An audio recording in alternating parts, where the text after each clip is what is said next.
이야기 하나를 들려드리겠습니다. 제목은 도둑과 기차입니다. 도둑과 기차. 어느 날 깊은 밤 기차를 타고 있던 한 사람의 이야기입니다. 밤길을 달리는 기차였습니다. 기차 안에는 경찰이 당직을 서고 있었죠. 경찰은 객실을 순찰하던 중 어떤 열차 칸에서 도둑 하나가 깊이 잠든 노인의 지갑을 훔치는 장면을 목격했습니다. 노인은 열차 안에서 곤하게 잠들어 있었는데 주머니에서 지폐 몇 장이 좌석 아래로 떨어졌습니다. 그 모습을 본 옆좌석의 한 청년이 떨어진 지폐를 슬며시 줍더니 자기 주머니에 넣었습니다. 경찰의 역할이 뭡니까? 그런 행동을 감시하는 일을 하죠. 돈을 훔친 청년을 보고 소리쳤습니다. 꼼짝 마! 널 체포하겠다. 도둑 청년은 주변을 경계하며 바짝 눈치를 살피다가 순간 화들짝 놀라 도망을 쳤습니다. 경찰이 뒤를 쫓았지만 도둑은 젊고 날쌘데다 움직임도 민첩했죠. 앞에 있는 도둑이 식당 칸으로 들어가자 경찰은 도둑이 너무 빠른 나머지 무전기를 들고 동료 경찰에게 도움을 청했습니다. 도둑이 방금 식당 칸으로 들어갔다. 나는 뒤를 쫓을 테니 앞을 막아라. 하지만 동료와 무전을 하는 사이 식당 칸으로 들어간 도둑은 열차에 창문을 열고 창밖으로 뛰어내리려고 했습니다. 조급해진 나머지 밖으로 도망치려던 겁니다. 도둑이 막 뛰어내리던 찰나 기차가 끼익 하고 급정거했습니다. 갑자기 멈춰섰죠. 기차에 있던 물건들과 식당 칸 테이블의 캔이나 병들이 와르르 쏟아졌습니다. 급정거로 생긴 반동 때문이었죠. 그런데 기차가 급정거를 할 때 10살도 안 돼 보이는 소녀가 테이블 다리에 머리를 쿵 부딪혔고 얼굴엔 피가 철철 흘렀습니다. 마침 기차에서 뛰어내리던 도둑이 그 광경을 목격했습니다. 소녀는 테이블 다리에 부딪혀 얼굴이 피범벅이 되어 있었죠. 너무 끔찍한 광경이었습니다. 창문 밖으로 뛰어내리려던 도둑은 곧바로 동작을 멈추고 재빨리 달려가 소녀를 안아 올렸습니다. 경찰이 있어도 개의치 않았죠. 여기 의무실이 어디죠? 도둑은 의사를 찾았습니다. 경찰도 이 모습을 보며 이 도둑을 잡아야 할지 망설였습니다. 그저 소녀를 안고 의사를 찾는 도둑의 뒤를 쫓을 수밖에 없었죠. 소녀는 빠르게 응급처치를 받았습니다. 다행히 상처는 크지 않았고 가벼운 찰과상에 그쳤죠. 얼굴에 피는 코가 부딪혀 난 코피였습니다. 큰 부상이 아니니 며칠 쉬면 나을 것이라고 했습니다. 도둑은 어떻게 됐나요? 그 도둑이요? 경찰도 난감했습니다. 원래 이야기는 이렇습니다. 경찰은 도둑이 소녀를 구하는 장면을 목격했고 소녀는 응급처치를 받았습니다. 의사가 소녀를 치료할 때 경찰이 도둑에게 말했습니다. 수갑을 채우기 전에 훔친 돈을 꺼내라. 도둑은 낭피한 표정으로 조금은 억울하다는 듯이 돈을 꺼내며 말했습니다. 도둑질은 이번이 처음인데 바로 걸렸네요. 경찰은 돈을 받아서 노인에게 돌려줬습니다. 도둑도 잡고 돈도 찾고 노인도 손해본 게 없었죠. 경찰은 소녀를 구한 도둑이 나쁜 녀석은 아니라고 생각했습니다. 오늘은 네가 선한 일을 했으니 우리도 너를 잡아가진 않겠다. 하지만 다음부터는 절대 도둑질을 하지 말아라. 그러다가 교도소에 가면 밥도 편하게 못 먹을 게다. 열심히 일하고 공부해서 취업도 하고 기술을 배워라. 도둑질 말고. 도둑도 감사를 표했습니다. 다시는 안 그러겠습니다. 사실 저는 도둑이 아닙니다. 이번이 처음입니다. 집안 사정이 어려워져서 어쩔 수 없었습니다. 경찰이 말했습니다. 운 좋은 줄 알아라. 창밖을 한번 봐라. 경찰이 창문을 열어 보여주니 밖은 까마득한 청길 낭떠러지였습니다. 도둑이 창밖으로 뛰어내리려던 그때 기차가 멈춰선 위치는 아주 높은 산골짜기의 다리였습니다. 그대로 뛰어내렸으면 뼈도 못 추렸겠죠. 이번 일화는 여기까지입니다. 소감을 말씀해 주시죠. 명줄이 긴 도둑이네요. 순간 일어난 선한 마음이 그 선한 마음이 도둑의 목숨을 살렸군요. 맞습니다. 안 그랬으면 창밖으로 뛰어내리는 순간 후회하기 시작했을 겁니다. 뛰어내리는 순간부터 후회했겠죠. 낙하산도 없었을 테니까요. 뛰어내리는 순간 으아! 비명도 점점 멀어졌을 겁니다. 만약 그 소녀가 머리를 부딪혀서 피를 흘릴 때 힘없이 신음하면서 아저씨 살려주세요 이런 말을 했을 때 도둑이 소녀를 보고도 죽든 말든 신경도 안 쓰고 그대로 창밖으로 뛰어내렸다면 바로 산골짜기 아래로 떨어지면서 정작 본인이 아 살려주세요 라고 소리쳤을 겁니다. 너무 놀라면 목소리도 안 나오죠. 떨어지는 소리조차 안 들리겠죠. 왜 아직도 발이 안 닿지? 너무 높은 산에서 떨어지면 다 떨어지기도 전에 너무 놀라서 기절부터 합니다. 그런 다음에 부딪혀 죽는 겁니다. 이 이야기를 한번 각색해 볼까요? 당시 그 청년은 도둑질이 처음이었습니다. 게다가 집안 사정이 어려워졌기 때문이라고 했죠. 그러면서도 다친 소녀를 안고 의무실을 찾아 뛰어다녔습니다. 나중에 경찰뿐만 아니라 소녀의 엄마가 헐레벌떡 달려와 연신 감사의 말을 합니다. 우리 애를 구해주셔서 정말 감사합니다. 몸이 정말 날렵하시네요. 경찰의 이야기를 들은 뒤에는 처음으로 남의 물건을 훔쳤군요. 그래도 지금은 잘못을 인정하고 훔친 돈도 돌려줬으니 다행입니다. 집이 경제적으로 어려워져서 그랬다니 이해는 갑니다. 집에 무슨 병고가 있었나 보네요. 이런 상황에 대한 이야기를 했을 겁니다. 주변에 모여들었던 사람들도 선처를 부탁했을 겁니다. 비록 도둑질은 했지만 다친 소녀를 구했으니까요. 맞아요. 다행히 그 경찰도 도둑을 체포하지 않고 훈방 조치를 했죠. 훈방 조치를 했습니다. 소녀의 엄마가 청년의 사정을 듣고 고개를 끄덕이며 이것저것 묻습니다. 고향이 어디이고 어디로 가는 중이고 왜 이 기차를 탔는지 물으니 마침 엄마와 청년은 같은 도시에 살고 있었습니다. 엄마가 청년에게 말합니다. 지금 딱히 직업도 없고 집안 사정도 문제라고 하니 우리 회사에 와서 일해보는 게 어때요? 마침 빈자리가 하나 있는데 청년은 나이도 젊으니 잘 맞을 거예요. 소녀의 어머니가 청년에게 일자리를 제안한 거죠. 청년도 크게 감격하며 열심히 일해보겠다고 대답합니다. 그렇게 되면 안정적인 직업도 구하고 집안의 경제적인 문제도 해결할 수 있으니까요. 더 이상 기차에서 도둑질을 직업으로 삼지 않아도 되고 말이죠. 다시는 그런 일을 하면 안 되겠죠. 청년은 원래부터 도둑이 아니었습니다. 그렇죠. 그 청년도 생활고 때문에 어쩔 수 없이 그렇게 된 거죠. 사실은 그 청년도 기차를 타고 부모님을 뵈러 가는 길에 모든 돈과 짐을 도둑 맞았습니다. 그랬다면 너무나 안타깝네요. 기차에서 내리고 나면 버스를 탈 차비도 없었습니다. 연로하신 부모님이 병원까지 깊은데 차마 빈손으로 갈 수 없었던 거죠. 겨우 조금 모아놓았던 돈과 짐을 몽땅 잃어버렸습니다. 자신도 도둑에게 당했죠. 기차의 다른 승객들에게 돈을 빌려봤지만 누가 선뜻 돈을 빌려주겠습니까? 말을 꺼내기도 어려웠겠죠. 청년이 근심에 빠져 있을 때 옆자리 노인의 주머니 밖으로 돈이 빠져나온 것을 봤습니다. 때마침 돈이 절실한 상황이었죠. 그래서 아무도 안 볼 때 몰래 자기 주머니에 돈을 넣었습니다.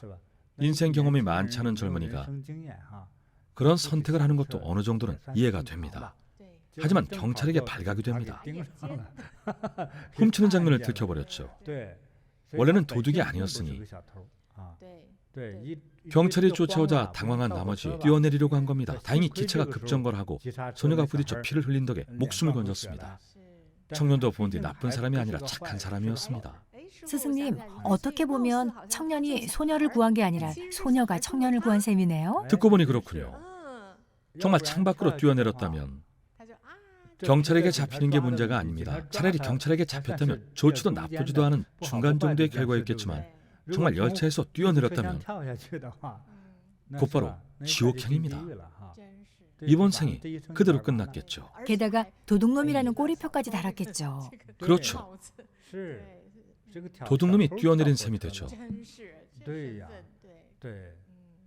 그랬다면 설상 가상이었겠죠. 선한 마음 덕분에 목숨을 구했네요. 맞습니다. 결정적인 순간에 일어난 선한 마음 덕분에 본인도 예상치 못한 좋은 결과를 얻었습니다. 악행 열차를 급정거로 멈춰 세웠군요. 정말 그렇네요. 그렇죠? 정말 절묘한 이치입니다. 정말 아주 좋습니다. 급정거로 멈춰 세웠군요. 소감은 천천히 나눠봅시다. 아직 훌륭한 일화들이 많습니다. 복이 없을 것이라 생각하여 작은 선행이라도 가벼이 말라. 물방울 하나가 비록 작아도 자꾸 모여서 큰 그릇을 채우나니 무릇 이 세상에 가득한 복도 작은 선이 쌓여 이룬 것이다. 법구경 악행품 중에서.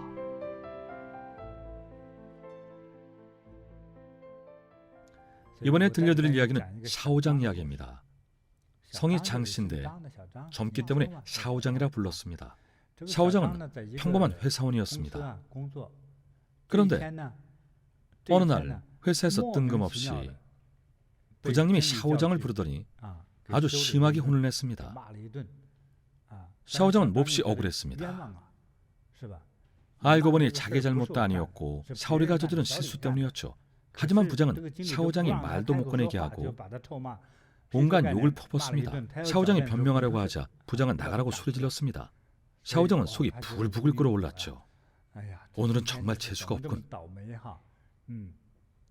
내가 잘못하지도 않은 일로 욕을 들어야 한다니. 변명할 기회도 안 주고 말이야. 샤오장은 머리끝까지 화가 치밀어 올랐습니다.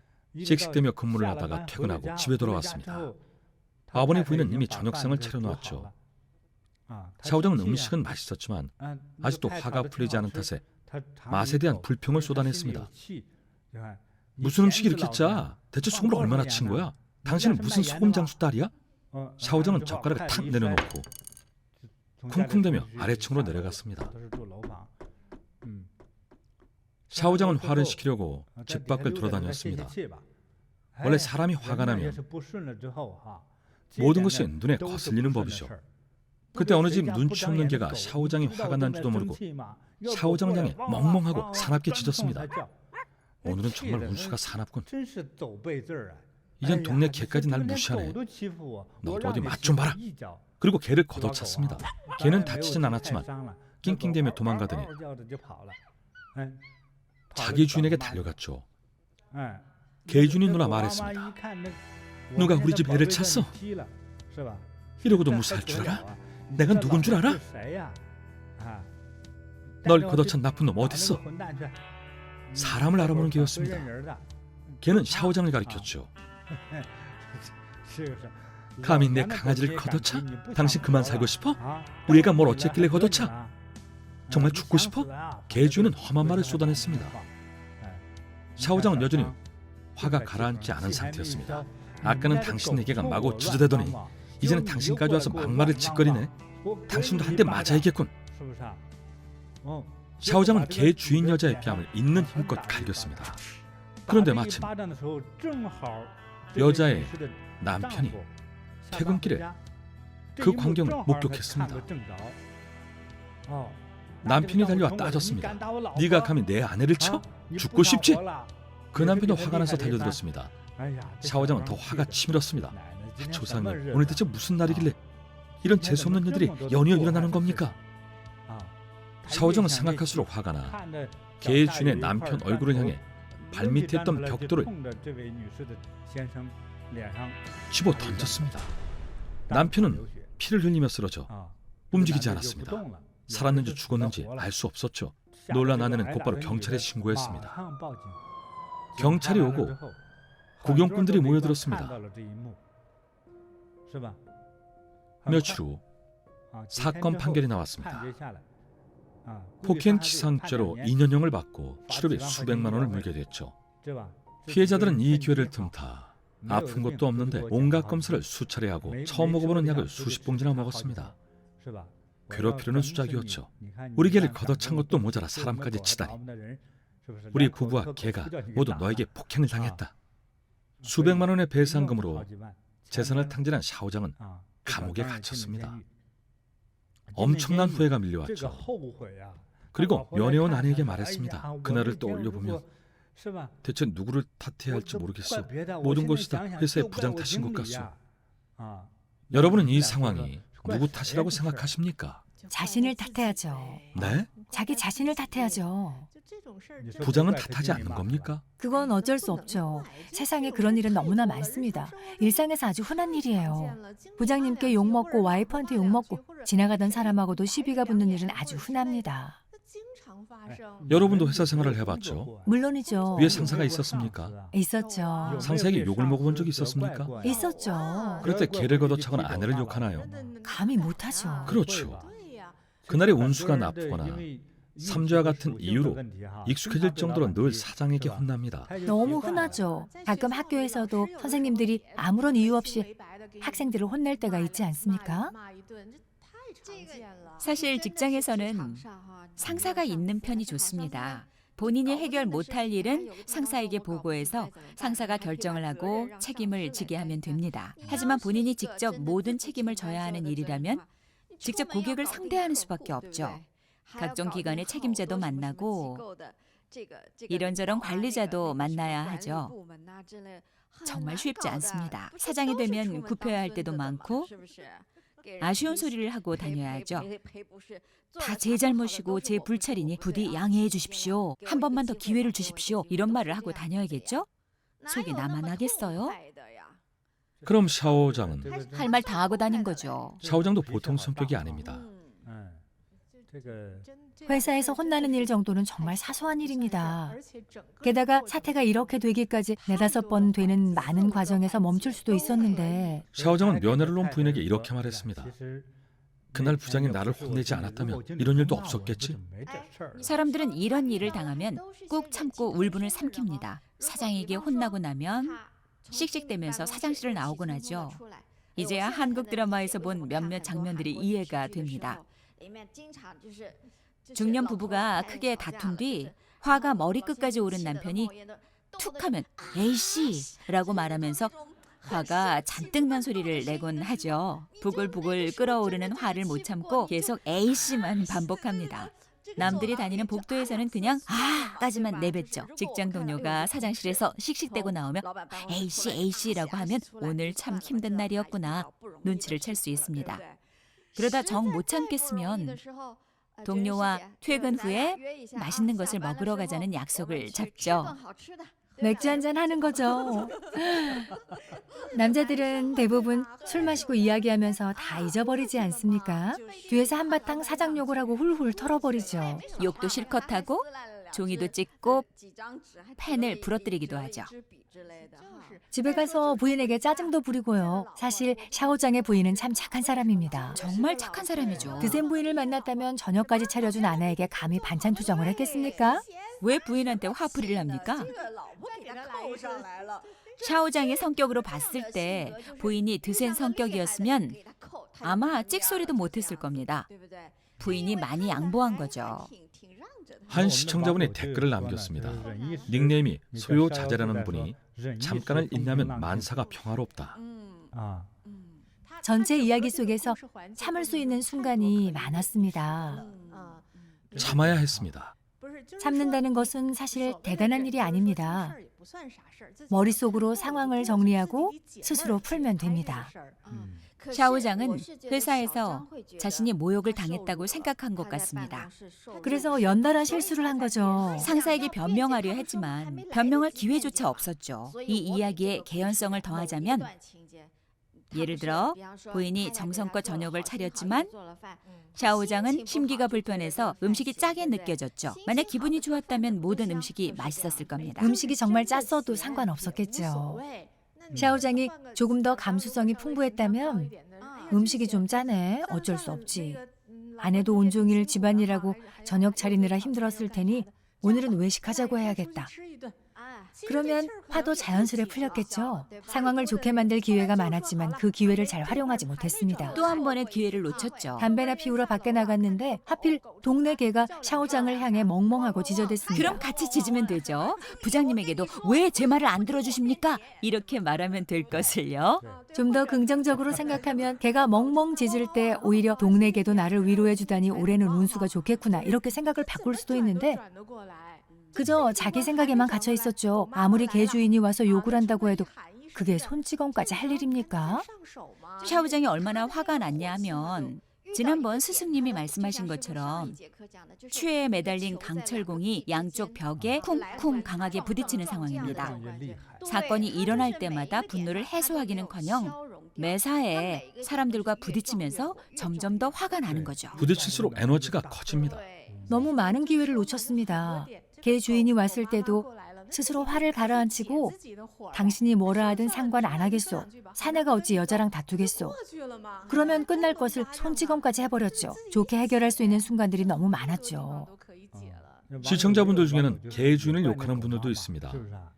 자기 집 개가 사람한테 짖는데 미안해하기는커녕 막말까지 퍼붓다가 결국 뺨을 맞았죠.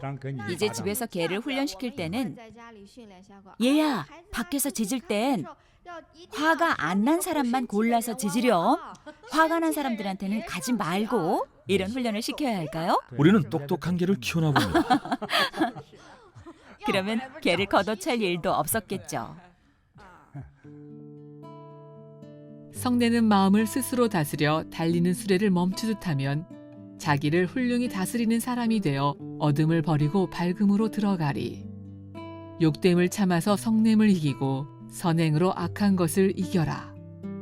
이기는 사람은 잘 보시하고 지극한 정성으로 거짓을 이긴다. 법구경 악행품 중에서. 이제 스승님이 말씀해 주세요. 저희 둘이 너무 중구난방이었어요. 너무 아무 말이나 막 했네요. 특별히 할 말은 없습니다. 이런 일은 사건에 속합니다. 모든 평범한 사람들에게 언제든지 일어날 수 있는 일이죠. 아까 낮에 우리 법사에게 이 이야기를 들려줬었죠. 우리 법사의 반응은 제가 말씀드리겠습니다. 제가 학교를 졸업하고 취업을 하던 시절 친구 몇몇이 일본계 회사에 취직했습니다. 일본 기업에서 일을 한 거죠. 외국계 회사이니 대우가 좋을 것이라고 생각했습니다. 하지만 나중에 만나서 들어보니까 정말 가관이었습니다. 사무실 분위기는 숨이 턱턱 막히고 사장은 툭하면 욕을 했습니다. 부장들은 자기가 시킨 일을 부하 직원들이 제대로 못 해내면 남자, 여자 가리지 않고 인정사정 볼 것 없이 혼을 냈죠. 굉장히 모욕적이었답니다. 그래도 남녀 평등주의자네요. 그런가요? 잘못하면 똑같이 혼냈으니까요. 아니요, 남자들은 맞기도 했습니다. 여직원들은 그나마 혼만 나고 맞지는 않았는데 남자 직원들은 맞기까지 했답니다. 저는 직접 일해본 적은 없지만 일본 영화나 드라마를 보면 혼나거나 맞고 나서도 곧바로 하이타면서 90도로 인사하지 않습니까? 50년 전 이야기가 아닙니다. 일본은 요즘도 그렇습니다. 그렇죠. 우리 법사 생각에는 그 사람들이 직장에서 모욕을 잘 참는 것 같다는 거죠. 네, 샤오장이 모욕을 못 참았다는 뜻이죠. 네. 그럼 시청자들께 제 생각을 말씀드리겠습니다. 그것이 과연 모욕일까요? 모욕을 당한 것일까요? 저는 아니라고 생각합니다.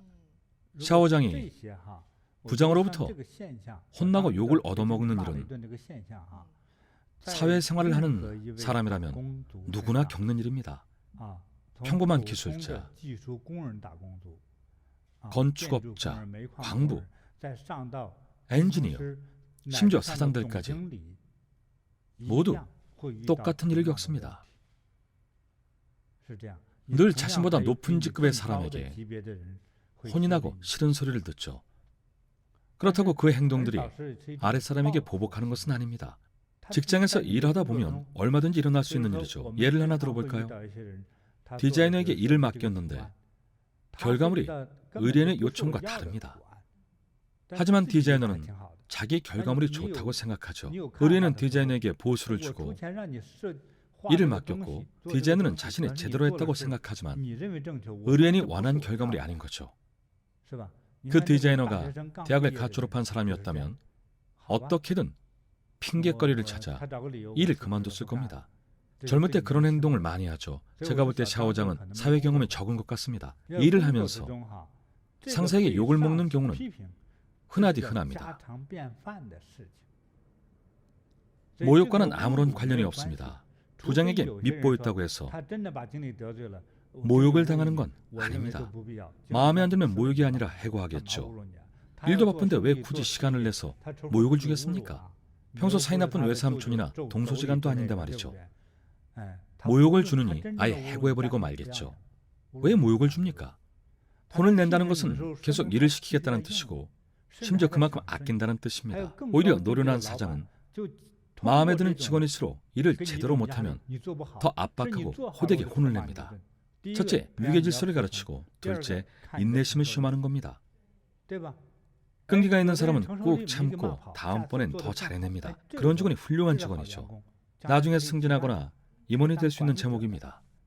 꾸중 한번 들었다고 질질 짜거나 세상에서 제일 억울하다는 듯이 계속 우중충해하는 사람은 끈기가 없는 사람입니다. 사장한테 꾸중 몇 번 들었다고 자살까지 하는 사람은 명줄이 짧고 박한 사람이죠.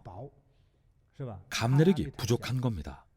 사회에서는 정말 흔한 일이기 때문에 견뎌내야 합니다. 일본 기업에 남아있는 이런 문화들은 사실 과거 중국에도 있었습니다.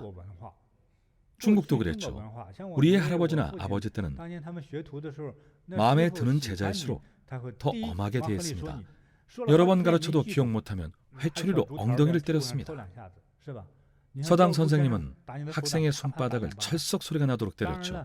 조금 더 문명화된 입장에서는 최대한 체벌과 같은 방식으로 학생이나 직원을 대해서는 안 됩니다. 하지만 옛날 스승과 제자 사이에서는 학생에게 8번을 말했는데도 계속 기억을 못하면 암기할 때까지 버드나무 회초리로 엉덩이를 때려 기억하게 했습니다.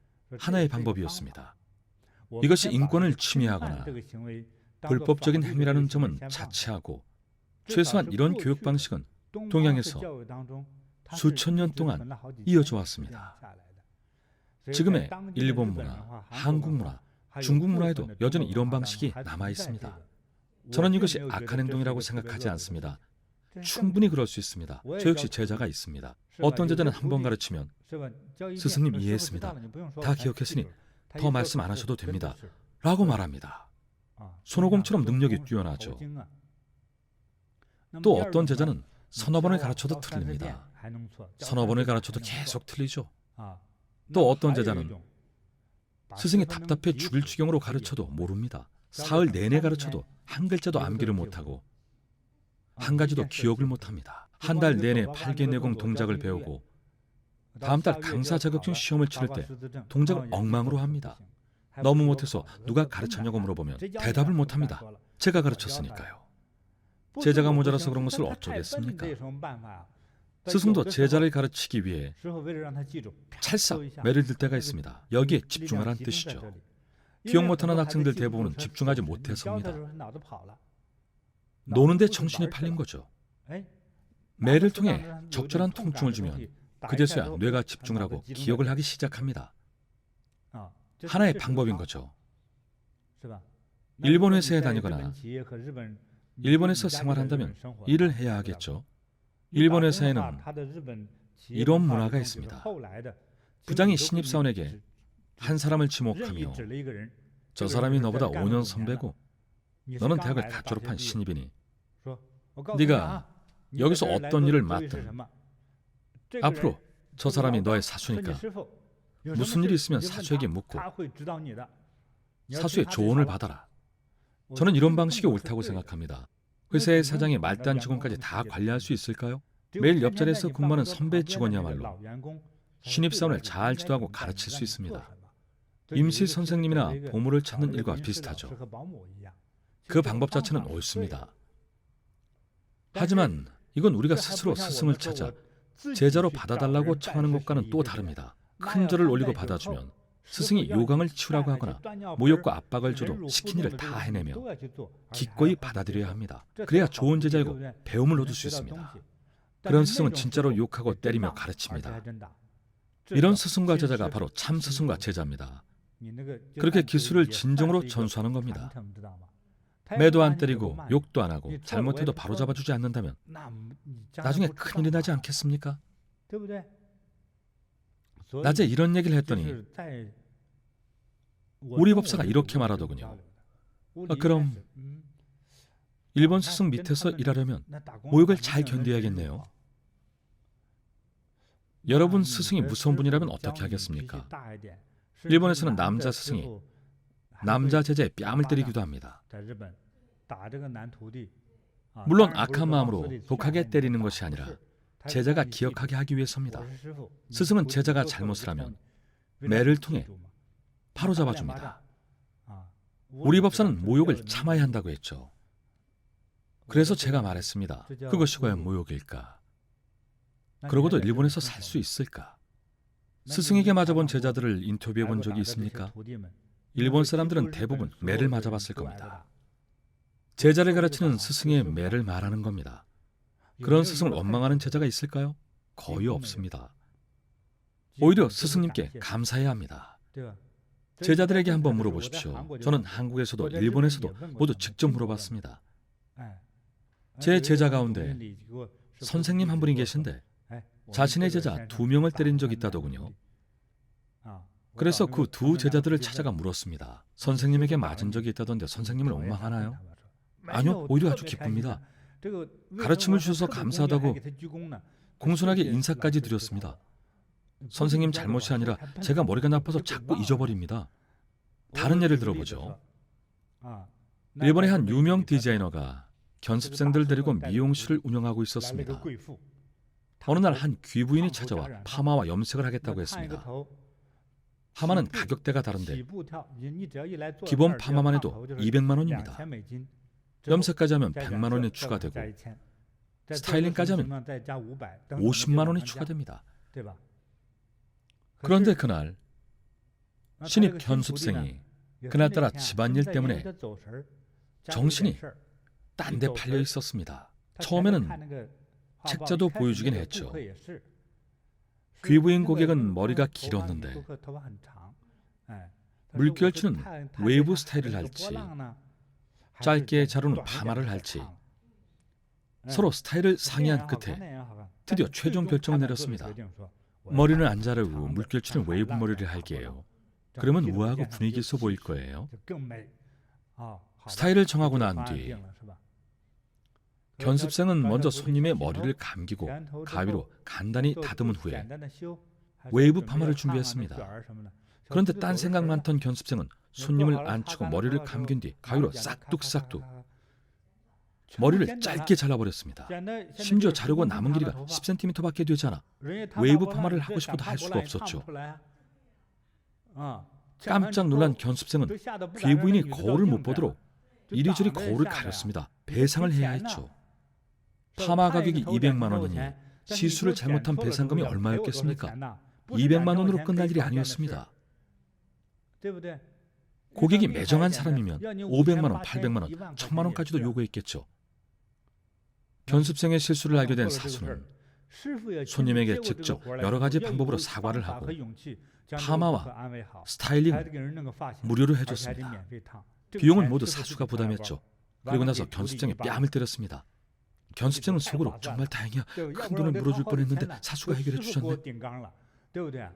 당장 다음 달 월세 낼 돈도 없는데 배상금은 꿈도 못 꾸지. 일본은 집값이 비싼 데다 견습생은 사회 초년생이었기 때문에 사수에게 무척 감사했습니다. 설사 사장이 M1 사람을 혼냈다고 해도 그게 그렇게 화를 낼 일입니까? 그게 정말 모욕일까요? 그것을 모욕이라고 생각한다면 남 밑에서 일하면 안 됩니다. 남 밑에서 일하는 한 언제든지 상사나 동료가 질책하고 꾸지람하고 심지어 불이익을 줄 수도 있다는 사실을 알아야 합니다. 제가 보기에 샤오장은 초심을 잃은 것 같습니다. 어쩌면 몹시 어렵게 직장을 구했을 수도 있습니다. 게다가 요즘에는 취업하기가 하늘의 별 따기 아닙니까? 처음 그 회사에 들어갈 때는 무슨 일이든 뽑아만 주면 열심히 하겠다는 마음이었을 겁니다. 하지만 입사한 뒤로 그 마음은 까맣게 잊은 거죠. 상사가 한 소리를 한 것은 꼭 이유가 있어서라기보다 본인의 끈기를 시험하려고 일부러 그런 것일 수 있습니다.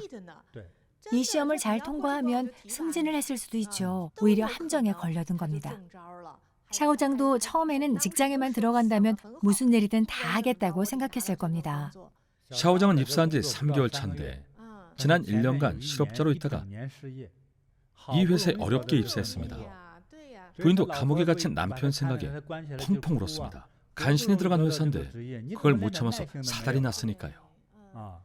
초심을 잃지 말아야 합니다. 어디 취업뿐이겠습니까? 결혼도 마찬가지입니다. 아무래도 미혼 시절 때는 결혼하고 싶어 안달이 났겠죠. 결혼만 하면 무엇이든 다 해주겠다고 하지 않습니까? 매일 발도 씻겨주겠다고 맹세까지 하죠. 설거지는 나에게 맡기라고 호언장담도 하죠. 온갖 맹세를 다 합니다. 하지만 정작 결혼하고 나면 뭐든 다 해주기는커녕 아무것도 안 하죠. 마음이 변한 거죠. 요리할 시간도 없고 집안일 할 시간도 없고 늘 시간이 없다고 합니다.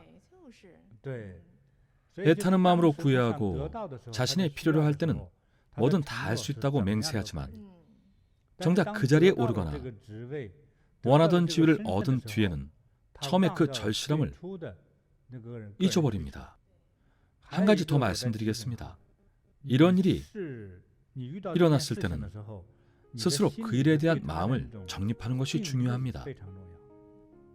불교에서 말하는 오원인, 물질, 생각, 연상, 반응, 의식을 예로 들면 첫째, 생각이 올바르지 않고 둘째, 인식의 수준이 낮았습니다. 똑같은 일도 왜곡시켜 생각하고 잘못 생각하고 저급하게 생각했죠.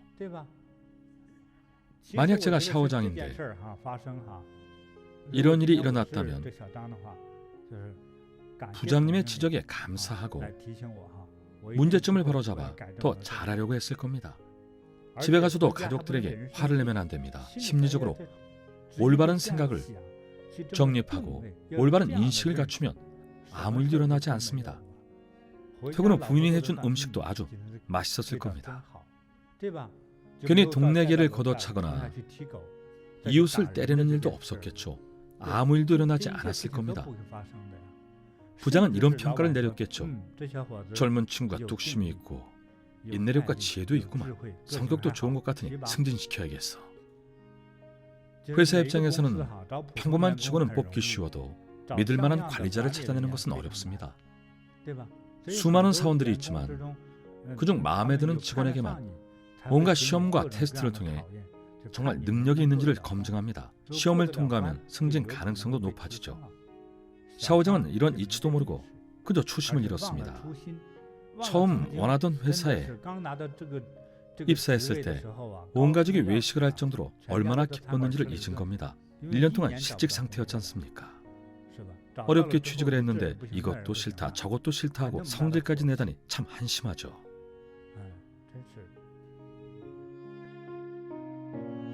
모욕을 참지 못하는 것이 번뇌의 원인이다. 내가 집착하는 온갖 번뇌는 남의 잘못 때문이 아니라 내 잘못 때문에 생긴 것이다. 불행한 일을 당했을 때 참지 않는다면 이는 곧 스스로 죄업을 짓는 것이 되고 그 죄업은 다시 자신에게 돌아오게 된다. 보살선계경 중에서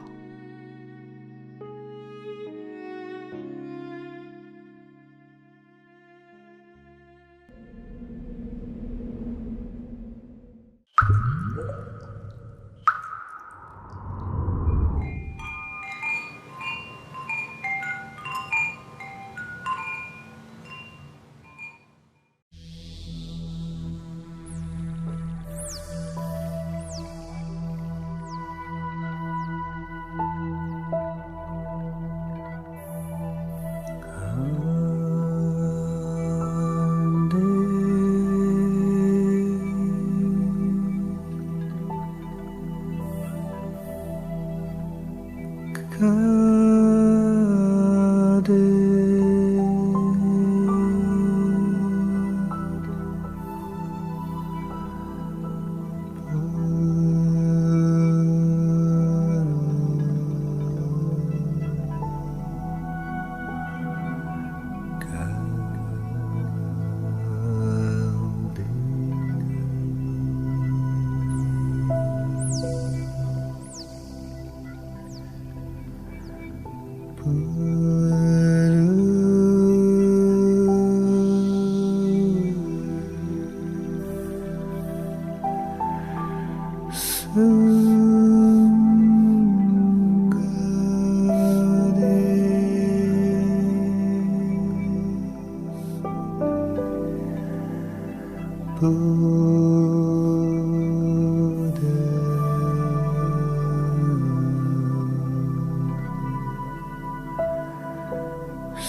그대